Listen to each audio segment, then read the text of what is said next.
How's it going, guys? Winter Kills here. Welcome to episode 3 of 4 of One Deck One Month featuring Infernoble Knight. Starting this week off up in my room, my actual bedroom, where I used to do all my recording. As you can tell, all the walls are a little bit empty as to what you're used to seeing if you go back and watch some of my older videos. But I'm on a little bit of a time crunch today. I wasn't originally going to go to my Tuesday locals, but a friend of mine is able to make it today, so I figured why not just head out there and get some practice in, because we'll need it, because we only got 2 main event Saturday locals left with Infernoble Knight, and I would really like to go XO at both of them, so we can use today as a good buffer, a good place to test, get some information, and try out a new build, because yes, I've changed the build yet again, and we will be doing the mid sort of series deck profile update in this video. I don't actually have time to record it before I go to locals, so I'll probably record it after I go to locals. I'm not going to change the list afterwards because I think it's solid. I just need to sort of pick up on my end as far as learning combos is concerned, and just give it more time as we head into Saturday. But yeah, just finishing up some editing here and uploading. Just actually uploaded 2 videos today because I figured the videos are plentiful. So I figured I'd hit you guys the double upload. So yeah, just uploaded the Infernoble Knight versus Megalith feature match, and the Dark Magician deck profile, undefeated Dark Magician deck profile, will be going up about 2 hours afterward. And for you guys watching this video, that video probably went live maybe 5 days ago or so, so go check it out if you haven't. Alright, so we're gonna make our way down to the studio so we can get all packed up and ready to leave. It's about 5:30 or so right now, and as you guys know, my local starts at 6:30.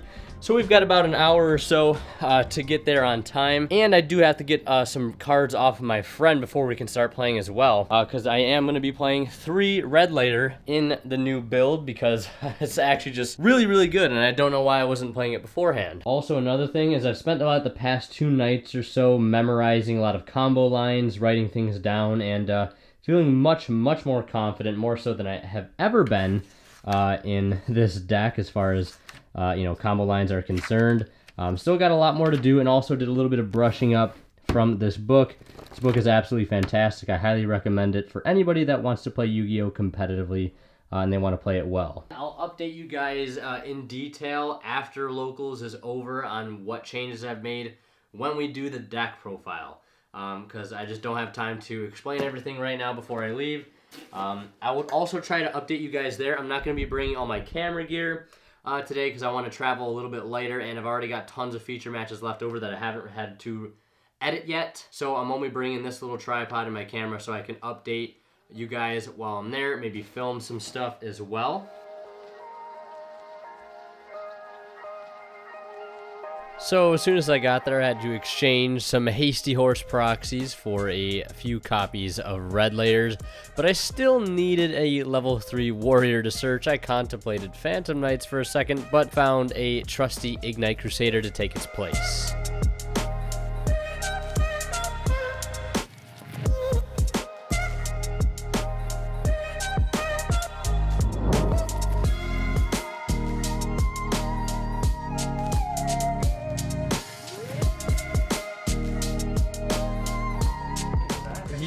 Extravagances I don't negate, which I don't know if I should have or not, because the rest of his hand was just so stacked. And I get Divine Sword back, and I equip it to OG, and then I summon the Gear Free. The Gear Free goes through. So I have the negate on the board, and then what do? I link off the OG with the equip on it because I forgot the fucking equip was on the OG, and then he books my Gear Free after I go. Alright, so here we are in round 1 playing against my good friend Joe, and this one was an absolute train wreck, as you've probably already been able to tell.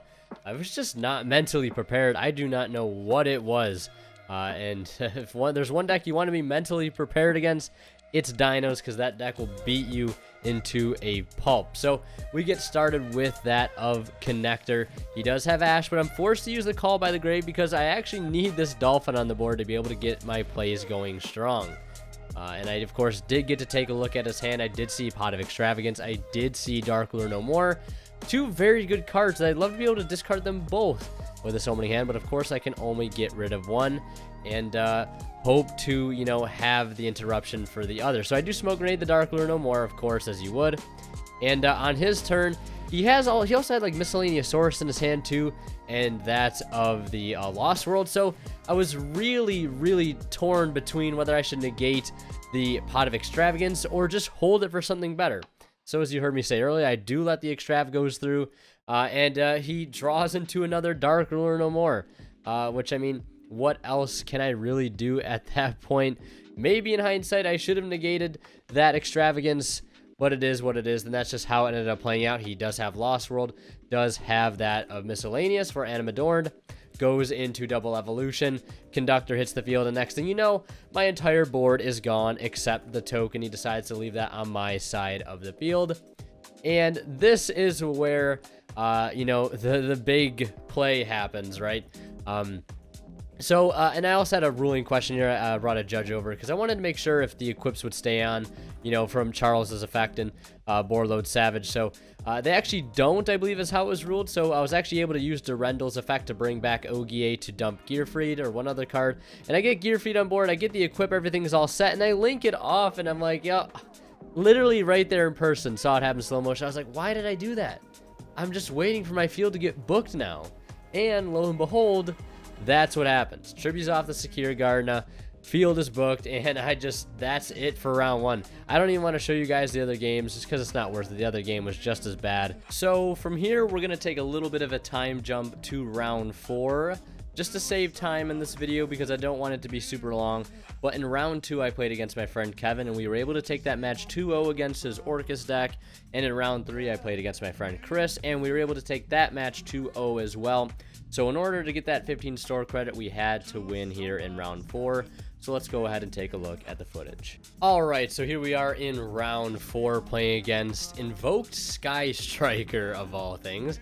Plenty of Invoked running around of all different variants, Dogmatica Sky Striker, Invoked Mech, you know, whatever it is. There's just so many variants running around. So he ends on Mecha, but I swear every time I play this man, he's got the Artifact Sanctum turn 1 or Scythe. So what do? I special summon that Super Quantum Red Layer. Go ahead and equip it with Durendal. Try to search, but he's got the Ash Blossom that says otherwise. So I set, I believe, an O-Lion and pass it back to him.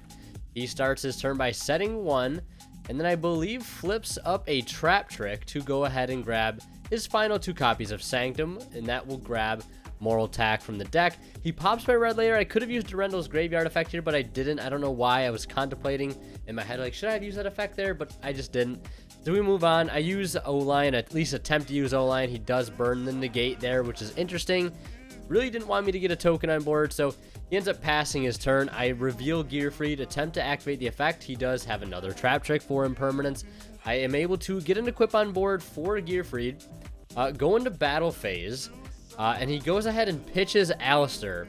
And I can have the opportunity to negate here since it is happening in the damage step. So I can negate the Alistair and still run over 500. And he tries to chain the permanence, but forgets that we're in the damage step. And then he won't actually be able to use the impermanence. He goes into Verid Anaconda. And wow, this card is so totally awesome, right? It does like 900 things. He goes ahead and pops my Gearfried. I take 3k. And then he swings in for 35 on top of that. That's just so much damage. It's not like I had like no life points up, and I think that was also maybe game, I'm not entirely sure, but my hand was just so awful. I think I had Genba and another O-Lion in my hand. But I can actually still combo with double O-Lion and Genba, so pretty cool. But we go ahead and go into game 2 here. He does Ash my connector. I go ahead and use Fire Flint Lady's on field effect. He tries to imperm. I'm like, attributes for cost. He tries to hit the monster I summon, and I'm like, oh, it also can't be targeted.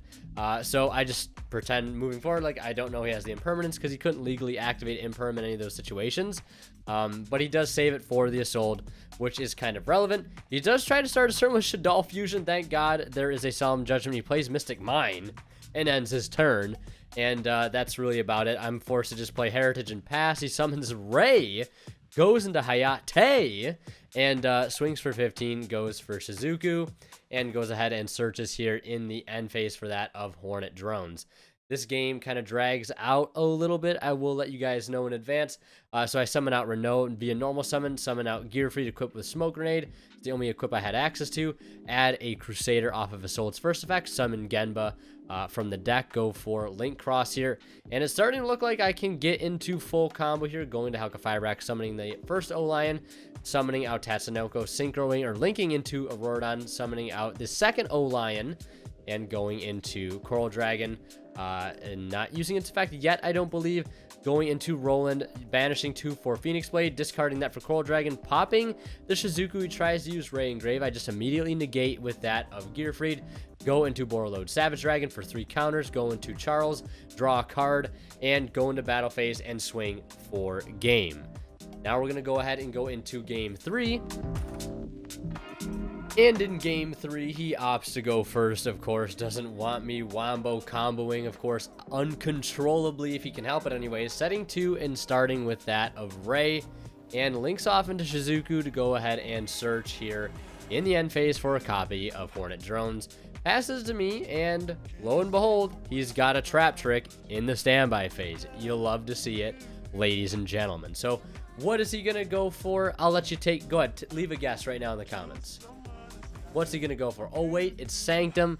Man, who would have thought? Sanctum, of course, is going to resolve here and go for none other than Scythe. Unfortunately for me, I don't have Imperm here to hit that Scythe on activation. Very, very unfortunate. I start with Ogie. He hits me with the Ash Blossom. He's just throwing everything at me right out of the gate. And I'm really concerned here because Dragoon, it can come out so easily, can burn for so much damage and swing for so much damage. I'm really trying to tread carefully here, or else I'm just going to get blown out in the next turn or so. But luckily for me, I mean, he doesn't have too much else on top of just the Dragoon. So I'm able to survive a bit longer. He blows up the Ogie and swings in with everything else. Obviously, take the 15 plus the additional 35. So I'm pretty low on life. So now essentially is crunch time, if you will. So I'm not exactly sure what I start my turn. Yeah, so I start with the clutch as Aqua Dolphin. And this is a really interesting few set of interactions here. So Aqua Dolphin hits the board. And I attempt to use the effect here, and I believe I end up discarding O-Lion by paying the cost. So I discard for O-Lion, and he hits me with the Imperm. And now I attempt to activate O-Lion's effect, which, you know, maybe he will negate, maybe he won't. I really don't get too much out of the token, but he goes ahead and burns the negate anyways with the Dragoon. So I burned an Imperm, I burned the Dragoon, really hoping there's nothing else left in his hand or else in his back row. I have Living Fossil, which is absolutely bonkers. It's able to get me a second Warrior monster on the field. I know, 2 Warrior monsters. Let's go, baby. Into that of Isolde, adding that red layer, summoning 2 or sending 2 for Genba, going for Link Cross into Marcher, bringing back Genba, going into, I believe, Halka Firebrax here, and then that is going to summon out a copy of O-Lion, as you might expect, going into Tatsunoko. No effect, I believe, here. No, I do actually end up using the effect of O-Lion this time around. I think I had to for some specific reason. I can't exactly remember why. Going for Savage, equipping with just that of Isolde, going for Coral Dragon to clear the Verid Anaconda, going for Charles to draw an additional card, and I go for the Renault here, and I equip it with Durendal that I think I added back off of its effect for Fire Flint Lady, tribute off Fire Flint Lady for that of Connector to be able to get access to Roland, and through that get access to Omega, which is absolutely very, very clutch as I add back Divine Sword here. Now it's very clutch because I can take his last card out of his hand to make his Dragoon not live next turn, at least for the most part, or at least force. That interaction actually comes up a little bit later, you'll see. But I'm able to take out what is so clutch is a Shaddoll Fusion out of his hand, which is huge. That card would have been a massive blowout next turn. Who knows what he would have been able to send with that.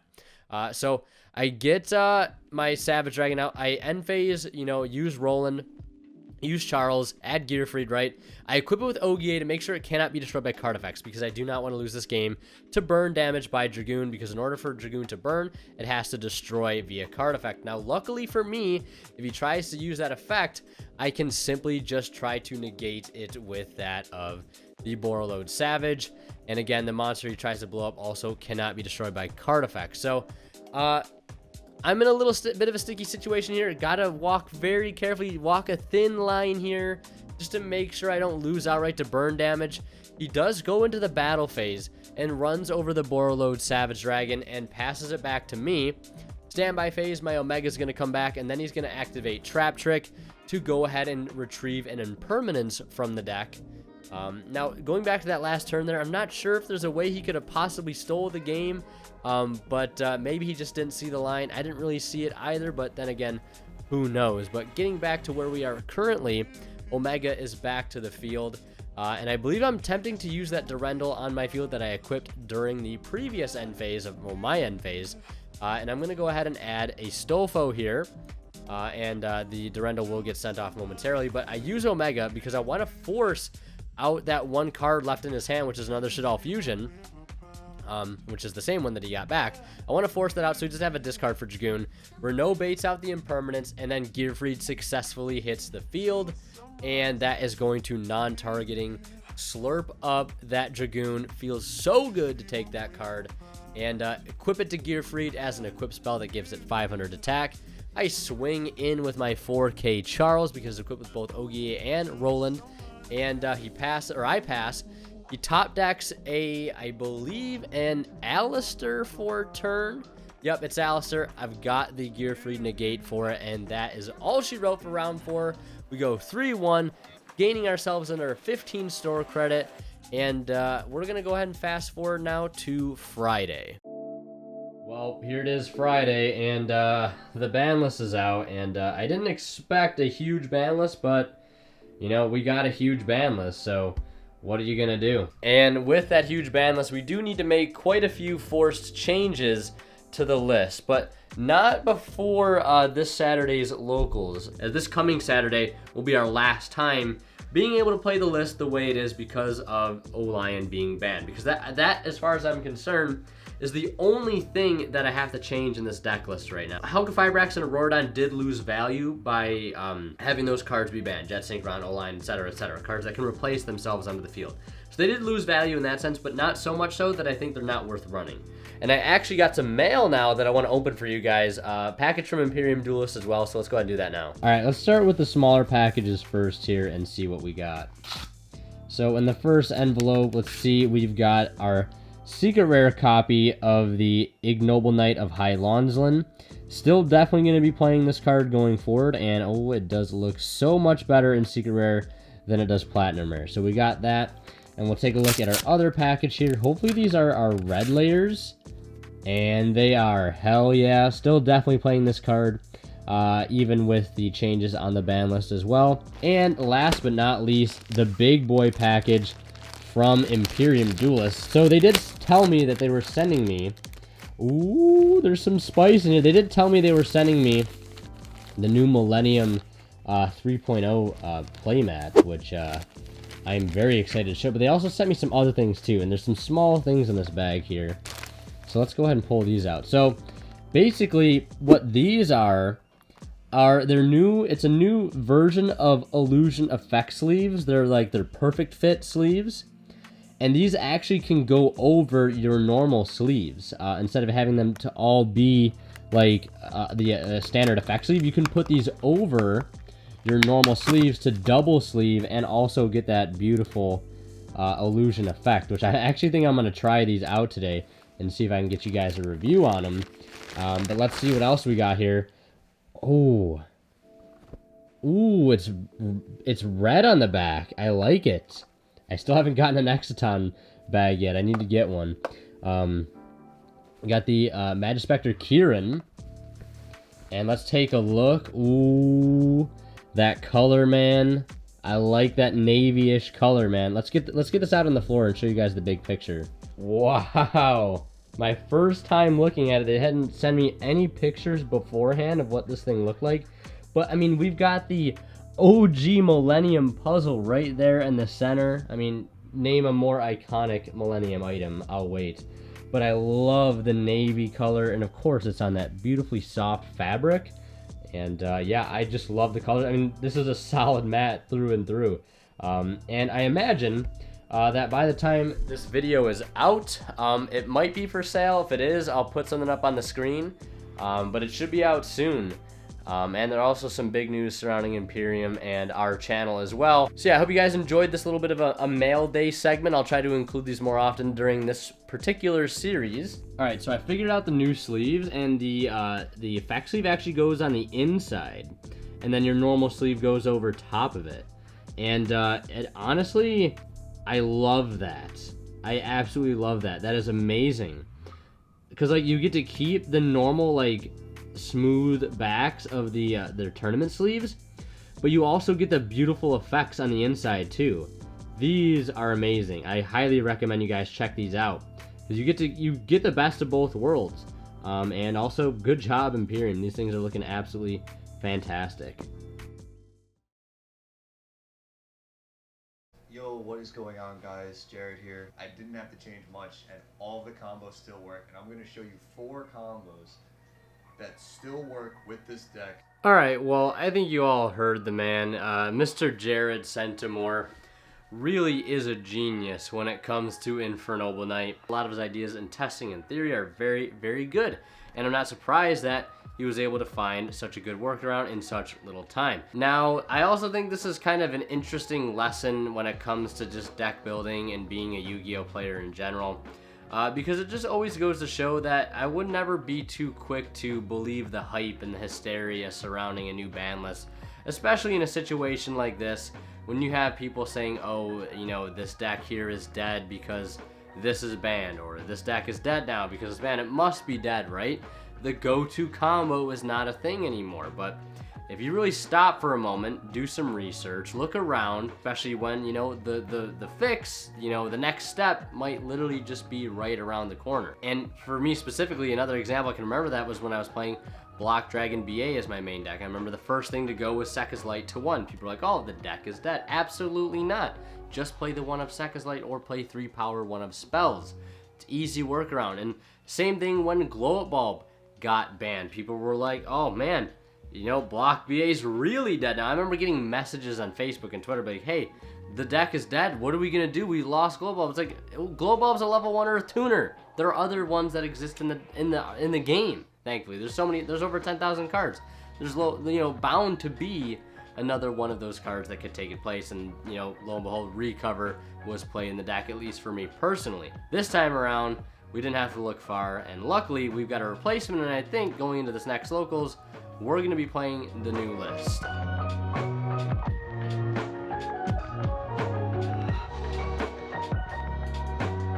Your thoughts on the new ban list? Block Dragon's gone, best list. That's it. Thoughts on the new ban list?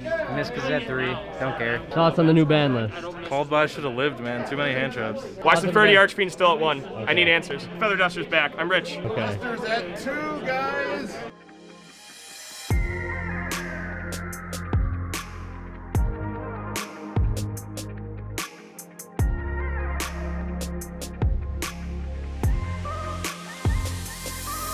So before we get to the feature matches, let me bring you guys up to speed on how rounds 1 and 2 went. Round 1, I played against my good friend Sheen, who was playing Madolche. We ended up drawing, but just so we wouldn't have to draw, we decided to roll for it, and he did win the die roll, so I technically did lose round 1. Then in round 2, I played against none other than Dark Magician. Fortunately for me, he wasn't able to summon Dragoon, so we did end up taking that match 2-0. So in round 3, I played against a 60-card Chaos Thunder Dragon deck, and luckily we did take the match 2-1, but I do want to show you guys the all-important Game 3 because it was pretty interesting. Okay, so here we are in a Game 3 situation against that of Chaos Thunder, and I get to go first, thankfully, because I did lose Game 2, and I did open that anti-Nibiru combo starting with Ogier. Absolutely loved it, and it doesn't change at all under the new list, which I was playing. So we weren't running O-Lion. We had to use Plague Spreader as our main go-to tuner. You can see me adding that copy of Spell Striker. Luckily, my friend Adam did have a copy for me to borrow. I've got 2 super rares in the mail. But here's the first point of interruption.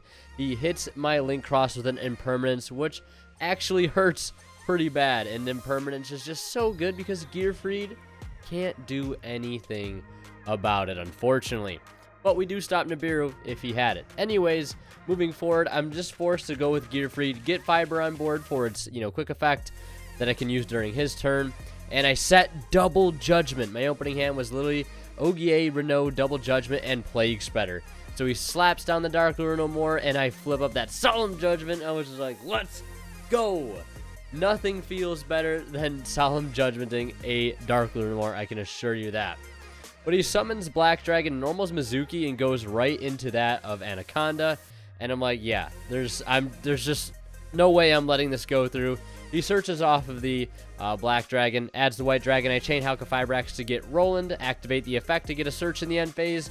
And if he runs it over, I'll get that effect, of course, in the end phase. So he ends up putting the White Dragon on the field, kills the Roland, and allows me to get the search that I want. I draw for turn here.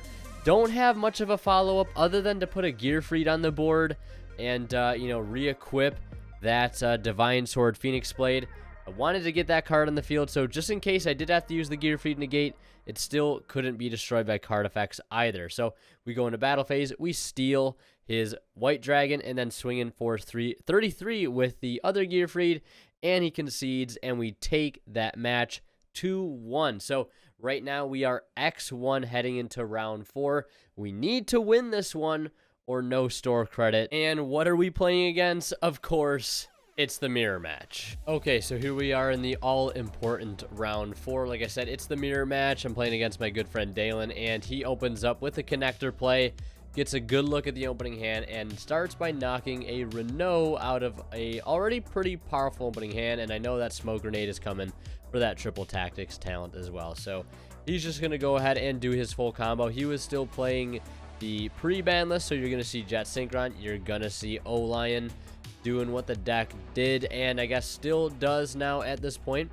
And he on Borreload Savage, there's Charles, and also securing himself a Herald of the Arclight as well, and grabbing those searches in the end phase. And as you might have guessed, Smoke Grenade is going to take that triple tactics talent. Now, I try to play through his board. I start with an Imperm on the Herald of the Arclight, just to try to force it out.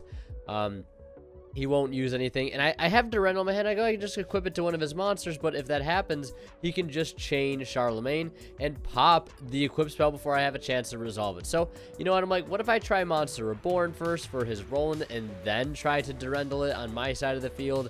It does go through here, surprisingly. I don't even think he was aware at the time that he could have popped the Durendal with his own Charles, but it really makes no difference here. I put an Assault on the field, and of course, he is going to, before I have a chance to use the second effect, destroy it with Charles.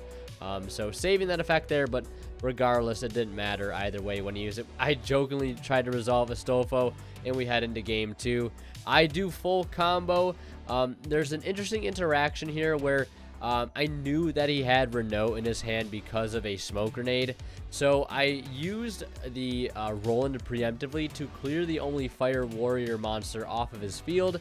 And I also stopped his Assault from going through with that of Borreload Savage Dragon. So at that point, I knew I left him pretty high and dry, and there wasn't much else he could do. So we move into the following game. Game 3, it all comes down to this. He does not open up super well. Normal summon Genba, equip it with Durendal, goes for Renault, puts that out on the field, and he attempts to activate the first effect of Assault, so I hit it with the Infinite Impermanence. Now, hindsight's 2020. I should have just waited for the second effect, but it is what it is. So we head into my turn here. He has just 2 back row set. I start with Ogier off of that Heritage of the Chalice, dump Gearfried, summon out Renault to add back Gearfried, but he has Infinite Impermanence. Now, there was a pretty important ruling situation that happened there, and I'll explain more about that later. But fast forward, he does have Solemn Judgment for my Assault too, and I just cannot catch a break. And fast forward to the end of his turn, he's got enough damage on board to kill me.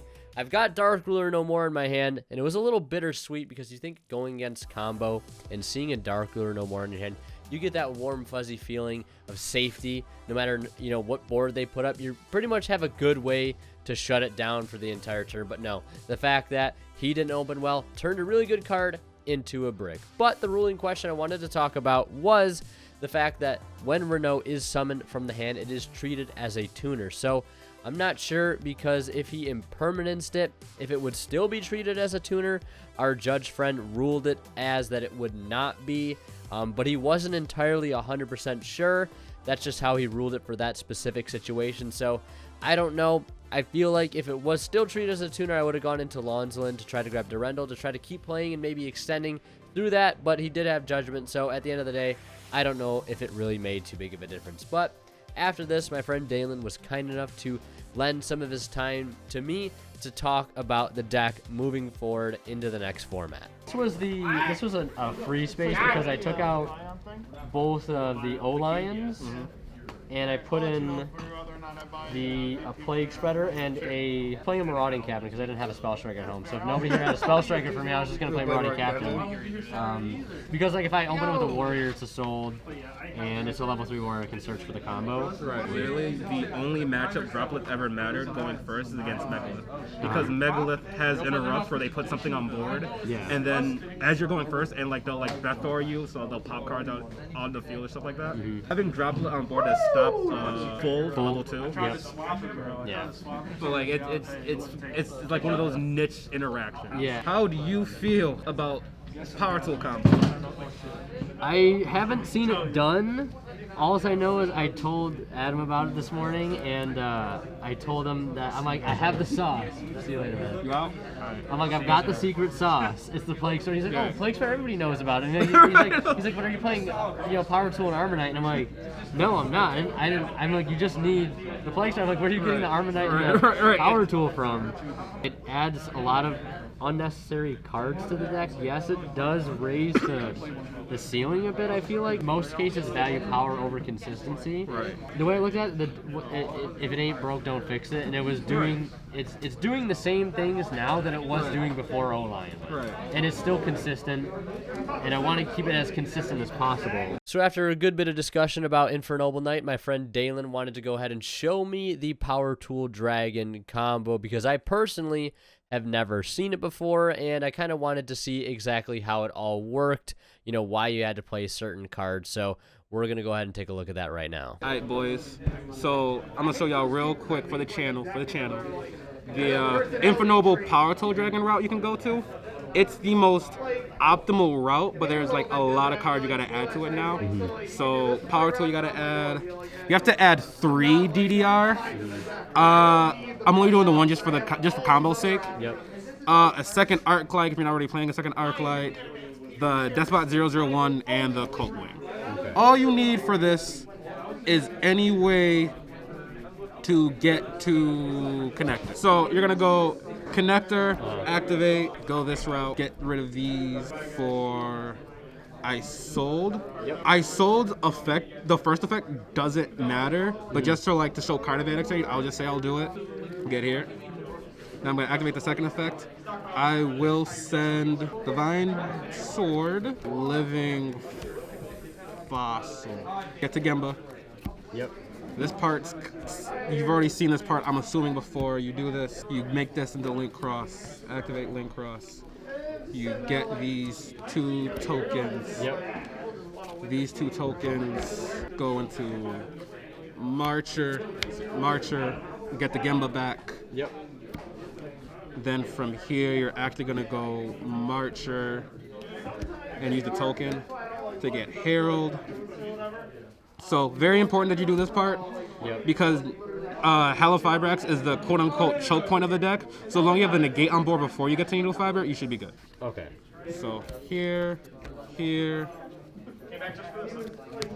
activate. Now when you activate, you're gonna get one of the new additions, Deathbot 001. Yep. Then from here, go here to Auroradon. Activate Auroradon, get 3 tokens. 1, 2, 3. Because this happened, you'll activate Despot 001 because multiple machines got summoned. Go here. So this is your hand. This is your board presence right here. From here, you're gonna go here, and then these 2 3s. You're gonna go into Power Tool right here. There he is. Activate Power Tool. I'm gonna act like I have 3 DDR, so my opponent can pick one. You get DDR. Yeah. You're then gonna activate Auroradon. you will send this one, summon Coltwing. Yep. So Coltwing will activate. Yep. When it's special summoned, if you have another Mecha Phantom Beast on board, you get 2 tokens. And that triggers the Despot 1 again? Again. Yep, Hell yeah. fair and balanced. It is not once per turn. Yeah. So from here, you're going to go into your second negate. So you're going to go this token and Despot 001. Go into the second Herald, just have more negates on board. So from here, Gemba needs to be in the banished area so you can DDR it back. So what you're going to do is you're going to banish this one and banish anything else. Another warrior, so you can get it back with Divine Sword. Okay, gotcha. Divine Sword, get it back. Then from here, you're going to activate DDR. Yep. You're going to send this free card you got to get back the Gemba. So summon Gemba. From Literally here, the perfect setup. right? Literally perfect. So from here, you're gonna go 2 and 3 Yep. into the The captain? Captain Roland. On. You're gonna go activate effect, so end phase. Yep. And then, so normally this gains levels equal to the Mecham Phantom Beast you have on the board. But because you got rid of all of them, it's back to being a 4. So 4, 5. Pretty much done the combo. You have the 2 negates, you have the 1 interrupt. Yep. Just for card value, you're gonna go banish, get back the divine win you had. Yep. Then you're gonna go end phase. End phase, Captain Roland will go first. If you didn't send it already, you will send the smoke grenade to get back the Phoenix Gearfried. Very good card for the next play here. Then you're gonna go end phase, activate Charles. You're gonna equip this to equip from the deck. Yep. Oliver or Orgier, I normally go for Oliver just to get so it can't be targeted.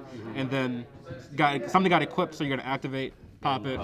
Look at your opponent's hand. The card, alright. This is off of any way to get to any way to get to warriors? any 2 warriors. Okay, got it. So technically speaking, you have 4 cards left in your hand.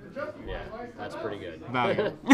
That's pretty good. All right, so that's pretty much going to conclude this week's episode of One Deck, One Month. I hope you guys enjoyed. Next week is the 4th and final week, so we really got to step our game up this time around. Also, sorry if this video was a little bit on the longer side. I'm trying to get them under 30 minutes, but there was just so much stuff I had to pack in this week because of the ban list mainly. Also, to follow up on some of your guys' suggestions, I will be throwing up on the screen the current deck list of Infernoble Knight. So this is what it looks like right now, and it's probably going to stay that way going into the last week. The changes that I'm going to make should already be in there. So cutting a Stolfo, I think, as I was talking about with my friend, and adding the other Spell Striker in. So wish me luck going into the next week, and I'll see you guys next time. And now, of course, a special shout out goes to our Divine level channel members here on YouTube: Academic Thick, Travis Harris, Zors, and our newest addition, Mr. Cadillacs84. Thank you guys so much for supporting the channel in the way that you have.